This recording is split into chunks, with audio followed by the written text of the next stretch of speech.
시각화, R, 고우하자에 오신 것을 환영합니다.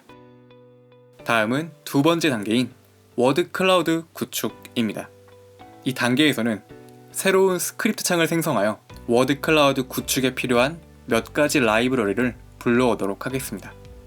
그리고 이왕 라이브러리를 불러왔으니 우리가 이전에 생성한 UI에 있는 라이브러리도 이쪽으로 불러오면 조금 더 깔끔해지지 않을까요? 저는 이렇게 모든 라이브러리를 이 스크립트에 모은 다음 진행을 하도록 하겠습니다. 우리가 이전에 select input 위젯에서 마지막 인자에 무작정 books라는 객체를 할당했던 것 기억하시나요? 이제 우리는 이 스크립트를 통해 완성되지 않았던 books 객체를 만들어주도록 하겠습니다. 우선 우리의 샤이니에는 세 가지의 단편 소설이 들어갈 것입니다. 첫 번째, 한여름밤의 꿈. 두 번째, 베니스의 상인. 세 번째, 로미오와 줄리엣.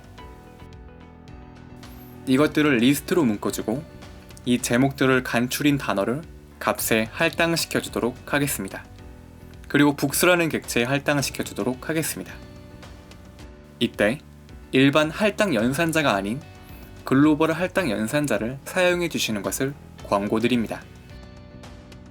이제 우리는 워드 클라우드를 위한 하나의 함수를 제작하고자 합니다. 이 함수는 북이라는 인자를 가지고 출발합니다. 우선 북 인자를 통해 들어온 하나의 객체, 예를 들면 서머라는 하나의 책 제목이 들어오면 이 책 제목은 앞에 스프린트 함수의 영향을 받아 아래의 이름으로 바뀌게 됩니다. 그럼 리드라이스 함수는 경로와 책 제목 그리고 인코딩 인자의 영향을 받아 불러와진 텍스트 형식인 한여름밤의 꿈 소설은 텍스트 객체로 저장이 되는 것입니다. 그리고 텍스트에 저장된 소설은 벡터 소스 함수를 통해 소스 객체로 변환시켜준 다음 코퍼스 함수를 통해 말뭉치로 변환시켜줍니다. 이제 텍스트 객체 내에 포함되어 있는 단어 혹은 말뭉치들에 대해 데이터 정제 과정을 진행하기 위해 tmMap 함수를 활용하도록 하겠습니다. tmMap 함수에는 데이터를 정제하기 위한 여러 가지 옵션들이 있는데 우리는 그중 모든 문자를 소문자로 바꿔주는 함수, 그리고 모든 구두점을 제거해주는 함수, 모든 숫자를 제거해주는 함수, 일정한 단어를 제외해주는 함수들을 적용하여 정제 과정을 진행하도록 하겠습니다. 여기에 일정 단어를 제외해주는 함수, remove words에서는 stop words라는 함수를 활용하여 여러 단어 문구들을 한 번에 제외시켜 줄 수가 있는데 그 종류 또한 다양하게 존재하고 있지만 우린 여기서 570여 개의 불용어가 실려있는 smart를 활용하도록 하겠습니다. 또한 the, and, but 등 다수 등장하지만 의미가 없는 단어 또한 제외하도록 하겠습니다.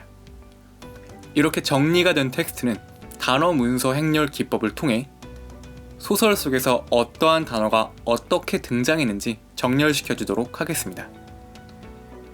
그리고 이렇게 정렬된 단어들을 as 매트릭스 함수를 통해 행렬화시켜주며 마지막으로 lowsum 함수에 할당시켜 각 단어들이 등장한 횟수를 합쳐주고 sort 함수의 decreasing 인자에 출값을 할당시켜 가장 높은 빈도수의 단어부터 차례로 정렬시켜주도록 하겠습니다. 그리고 이렇게 짜여진 코드는 글로벌이라는 명칭으로 UI와 함께 같은 폴더 내에 저장해 주시면 됩니다. 정리하면 우리가 만든 함수에 하나의 텍스트 문서가 할당되면 그 텍스트 문서는 워드 클라우드를 표현하기 위해 여러 정제 작업을 거친 후 문서에서 등장하는 단어별로 가장 높은 빈도수를 가진 단어부터 가장 낮은 빈도수를 가진 단어까지 내림차순되어 정렬되는 것입니다. 자, 이것이 워드 클라우드 그리고 샤이니 구축을 위한 두 번째 단계였습니다. 그럼 대망의 마지막 단계로 넘어가도록 하겠습니다. 마지막은 사용자가 설정한 옵션 값에 맞게 그리고 출력하기 전까지의 연산을 담당하는 서버입니다. 우선 서버 함수 내에는 input, output, 그리고 세션을 꼭 위치시켜 주셔야 합니다. 이것이 서버의 아주 기본적인 형태입니다. 이제 우리는 reactive라는 것을 구축해 보도록 하겠습니다. 리액티브를 간단하게 설명하자면 서버 내에서 유저 인터페이스의 출력 화면으로 보내기 직전 렌더라는 과정을 진행하여야 합니다. 이러한 렌더 안의 공간은 마치 서버 내의 또 하나의 독립적인 공간처럼 이 안에서 이루어지는 연산 및 결과는 오직 이 안에서만 활용할 수가 있습니다. 그래서 아무리 간단한 연산 혹은 반대로 아주 복잡한 연산의 결과값을 또 다른 렌더 공간에서 사용하려면 코드를 중복해서 사용해야 합니다. 그래서 코드가 반복되는 현상을 방지하고 그에 따른 연산의 속도를 높이기 위해 리액티브라는 것을 활용할 수가 있습니다. 그래서 이 객체는 모든 렌더 안에서 중복 사용이 가능하게끔 설계되었으며 우리는 하나의 리액티브 객체를 만들어 활용해 보도록 하겠습니다. 우선 리액티브 함수의 시작을 알리고 input에서 액션 위젯 변수를 가져옵니다. 이 위젯은 한 번 클릭하면 그 한 번에 대한 결과값을 돌려주는 역할을 하고 있습니다. 그래서 그 다음에 등장하는 isolate 함수와 같이 활용되곤 합니다. 이 함수는 쉽게 설명드리자면 사용자가 필요할 때만 이벤트가 발생하는, 즉 평소에는 반응하지 않다가 어떠한 조건이 갖춰질 때 실행되는 함수입니다. 그래서 우리는 액션 버튼 위젯을 클릭함으로써 사용자가 이벤트를 발생시키는 것을 isolate 함수에 알리고 다음 함수를 진행하는 것입니다. 이번에는 두 번째 단계에서 제작한 함수를 활용하는 단계입니다. 이 함수에 하나의 텍스트 문서를 넣으면 분석되어 출력되도록 제작하였습니다. 그래서 이 함수를 서버 내에서 활용하기 위해 함수의 인자를 사용자 인터페이스의 첫 번째 위젯 inSelection으로 할당하여 사용자가 선택한 보기가 이 함수의 입력값이 되게끔 구축하도록 하겠습니다. 그리고 이 리액티브 함수를 객체화 시켜주도록 하겠습니다. 그럼 이 객체는 사용자가 버튼을 눌렀을 때만 반응하며 그 반응은 선택된 보기가 분석되어 결과값을 출력하게 되는 것입니다. 하지만 이 함수는 아무래도 다양한 함수들이 내장되어 결과 화면을 즉시 띄우지는 못합니다. 그래서 우리는 사용자에게 연산이 끝날 때까지 조금만 기다려주세요 안내 문구를 띄워줄 수 있는 기능이 필요합니다. 바로 with progress 함수입니다. 이 함수는 연산이 진행되는 동안 연산의 진행 상황 그리고 안내 문구를 보여주는 역할을 담당하고 있습니다.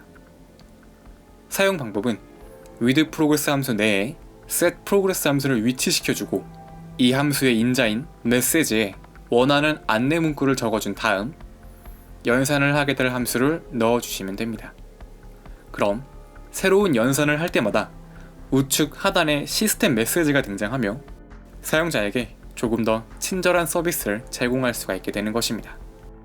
그리고 이러한 연산 속도를 조금 더 단축시킬 수 있는 팁을 알려드리도록 하겠습니다.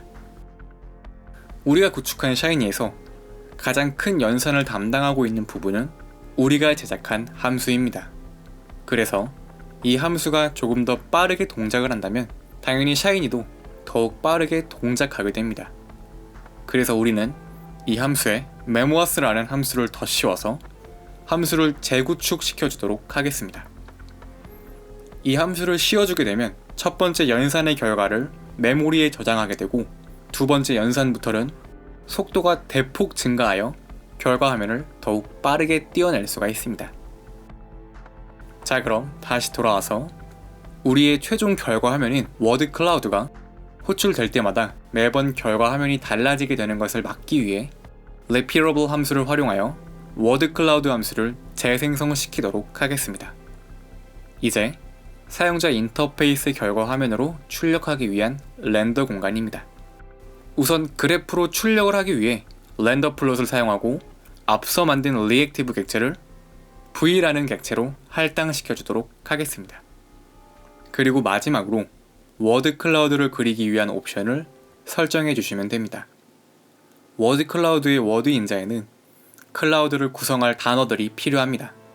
그래서 우린 네임 인자를 활용하여 출현 빈도수를 기준으로 내림차순되어 있는 V 객체를 가져와 할당시켜 주도록 하겠습니다. 다음 프리큐 인자에는 단어별 빈도수가 필요합니다. 그래서 V 객체를 직접 할당시켜 단어별 빈도수를 알려줍니다. 그리고 minFreq 인자에는 유저 인터페이스에서 구축한 위젯인 슬라이드 인풋의 값을 받아오기 위해 위젯 변수명을 할당시켜 주시면 됩니다. 이때 인풋에서 왔다는 것을 알려주기 위해 앞에 인풋 달러 표시를 꼭 해주셔야 합니다. 다음으로 maxWorld입니다. 이 인자값도 앞서 UI에서 구축한 네 번째 위젯의 값을 받아오기 위해 인풋 달러 표시 inMax를 할당시켜 주시면 됩니다. 기타 다른 옵션 값은 여러분이 설정하고 싶으신 대로 설정해 주셔도 무방합니다. 자, 이제 리액티브를 활용한 첫 번째 출력 화면이 구축되었습니다. 이제 이 리액티브 객체를 중복 사용하기 위한 마지막 출력 화면을 구축해 보도록 하겠습니다. 이 결과 화면은 단순 출력이므로 렌더 프린트를 활용하였습니다. 다음으로 리액티브 객체를 V 객체로 할당시켜 이 객체를 중복 활용하도록 하겠습니다.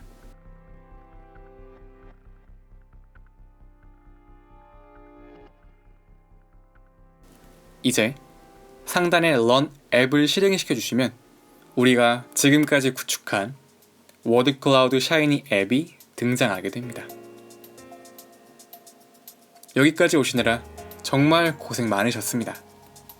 이렇게 만들어 놓고 보니 뭔가 굉장한 것을 만든 것 같지 않은가요? 사실 워드클라우드는 단어 출현 빈도수입니다. 지극히 간단한 분석이죠. 하지만 그 분석 결과를 단순한 표로 보여주는 것과 시각화 기법으로 보여주는 것은 결과 화면을 바라보는 일반 사용자에게 있어서 엄청나게 큰 차이를 안겨주게 됩니다. 그리고 시각화와 더불어 샤이니의 동적 기능까지 함께 한다면 그 차이는 더욱 커지게 되겠죠. 시각화는 내가 타인에게 전달하고자 하는 메시지를 더욱 의미있게 만들어주는 역할을 합니다. 그래서 지금까지도 시각화에 대한 연구는 끊이지 않고 있으며 아무리 중요성을 강조해도 끝이 없는 것이 시각화입니다. 그리고 그 시각화에 특화되어 있는 것이 바로 R과 샤이니입니다.